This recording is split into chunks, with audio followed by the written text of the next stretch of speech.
galera, boa tarde, meu nome é Caio Felipe, sou aluno da Uniswan, estou aqui com o Gustavo, se apresenta melhor aí, irmão. Prazer, me chamo Gustavo Joaquim, formado em Educação Física, ex-aluno da Uniswan.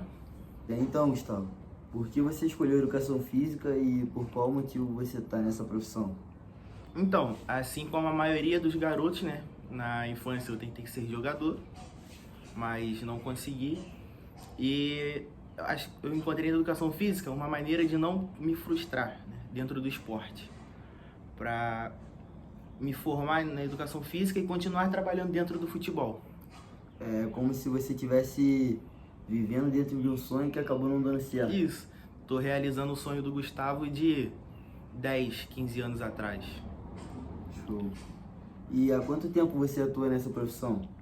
Eu sou formado há 5 meses, né? Sou ex-aluno Uniswan, me formei no período de 2024.2. E qual é o objetivo que você tem de alcançar com essa profissão? Até onde você quer chegar? Claro, Você pretende? além de estar dentro do futebol, chegar em algum clube grande, o principal passo é como se fosse um sonho de jogador, que eu acredito que é a primeira mentalidade, e ser referência para outros que vão se formar. Assim como eu tenho minhas referências que já são formadas, que me ajudaram na época de estagiário, né? E que eu possa ser uma referência da mesma forma que eu tive. E você consegue citar alguma delas? Claro, Felipe Santana, preparador físico do Campo Grande, do profissional. E hoje você se encontra atuando na mesma área que ele, certo? Sim, sou preparador físico da categoria de base, sub-13 e sub-14 do Campo Grande, e auxiliar da preparação física no profissional. Show. E com isso, então, você lida com muitos atletas de alto rendimento. E o que devemos dar mais atenção no desenvolvimento desses atletas de alto rendimento? Principalmente, o que hoje está muito em alta é a parte psicológica, né? Que muitos atletas, ainda mais lá, que a gente trabalha com atletas de 13, 14 anos, muitos atletas com problemas em casa, como todo mundo, só que a maioria dos atletas são fechados, né? A gente tem que tentar absorver o máximo dele para que a gente possa ajudar, porque a gente sabe que a cabeça boa vai acabar trazendo resultado para a gente dentro do campo. Então, irmão, mais uma pergunta. Para se adquirir um melhor rendimento no esporte, é importante estar com relacionamento internamente e externamente, por quê? Principalmente no relacionamento interno, onde toda a comissão técnica, né, ela tem que estar alinhada, muito bem direcionada, para que a gente possa fazer um bom trabalho, para que o atleta entenda de uma maneira mais rápida, né? Para que a gente sabe que se o atleta entender a nossa metodologia de treino, o nosso trabalho durante os treinamentos, a gente vai conseguir obter o resultado que a gente quer, que são as vitórias, né, performance nos jogos. E além disso, o que a gente pede também, o que agrega bastante a gente, é o relacionamento externo, que é com a família do atleta e os amigos. A maioria das vezes os amigos mesmo, né, do clube, que são os outros atletas. Isso também é muito bom, né? Porque o atleta vai se sentindo num ambiente confortável e seguro, não só ele quanto a família dele, vão sabendo onde o atleta está, que querendo ou não, né, mano, nesse mundo do futebol, não só do futebol, como de outros esportes, acabam tendo muitas inseguranças por várias coisas que já aconteceram. E isso é bom passar essa segurança para a família também, né? Não, claro, ainda mais porque tem muitos atletas dessas idades, de 13, 14 anos, que moram longe do clube e vêm sozinho de ônibus, né? E tem toda a família. Tem família que pede para quando os atletas chegam no clube, para que o coordenador, caso o atleta não tenha telefone, pede para que o coordenador avise, né, que o filho já está lá, porque tem toda a preocupação, que a maioria dos atletas vem de trem, ônibus, a gente sabe como é que é essa correria toda. E além que a gente tem que dar um suporte, porque no futebol, infelizmente, ainda tem muita maldade, né, dos mais velhos, das pessoas mais experientes, aonde tentam enganar, né, ludibriar os atletas, oferecendo que vai empresariar o atleta.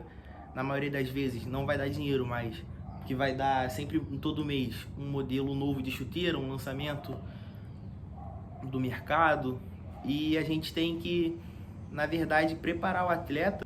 Então, outra pergunta importante. Para as atividades coletivas, você busca realizar esporte de participação com os atletas? Sim, principalmente por estar trabalhando com futebol, né? Aonde a gente já inicia toda a sessão de treino, desde o aquecimento a gente já trabalha um rondo, um alemão, né? E depois a gente finaliza com a ativação, com trabalhos de coordenação, agilidade, e aí sim a gente libera para o treinador, para ele começar a sessão de treino já voltada para o campo, já para o coletivo, né? O 11 contra 11. E para quem não conhece, o rondo é o famoso bobinho. Para quem não jogou. Para quem não teve base, né, pai? Que é muito utilizado nas escolas, em escolinhas de futsal. Nem precisa ser atletas de altas performances, acabou virando uma brincadeira por quem joga futebol por aí, é muito comum ver. Agora, para encerrar, cite alguns desafios dessa profissão.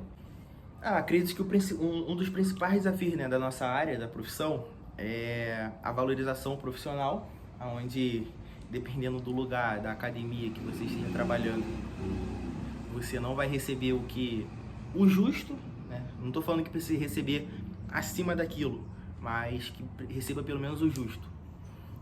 A carga horária, né, é extensa no trabalho, e também tem o desafio dentro do futebol, que é a pressão externa, né? Ainda mais quando a gente trabalha com atletas de 13 e 14 anos, porque essas categorias, elas não têm torcedores, igual se a gente for a um estádio de um jogo de uma categoria mais velha que vai ter torcedor ali cantando música, bandeirão.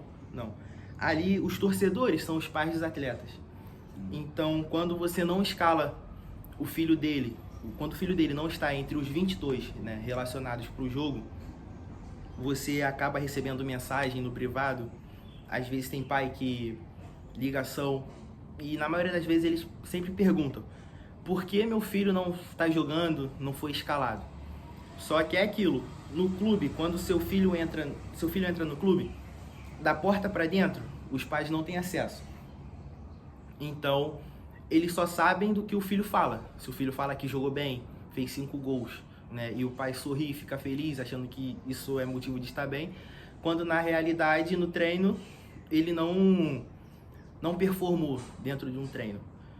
E a gente acaba tendo essa pressão externa dos pais, o que acaba dificultando, porque eles sempre vão direto nos coordenadores, né, no diretor do clube, e depois fazendo essa pressão para cima da gente, da comissão técnica. Pelo visto, esse é um dos problemas dessa profissão, por estar lidando com sonhos de criança de 13, 15, às vezes 17 anos, e a família às vezes vai sempre querer entender o lado da criança, do familiar, do parente. Mas é uma coisa que tem que saber lidar o tempo todo, não só lá dentro do clube, como você disse, realmente algumas horas na parte pessoal vai acontecer de você estar trabalhando, querendo ou não, isso ainda faz parte do seu trabalho. E tem que saber lidar com isso muito bem, e como você respondeu, pelo que aparenta, você está lidando com isso muito bem. Meus parabéns. Muito obrigado. Na sua carreira. Igualmente. Muito obrigado pela atenção aí. Obrigado. E é isso. É muito bom estar de volta no Unisson aí desse lado.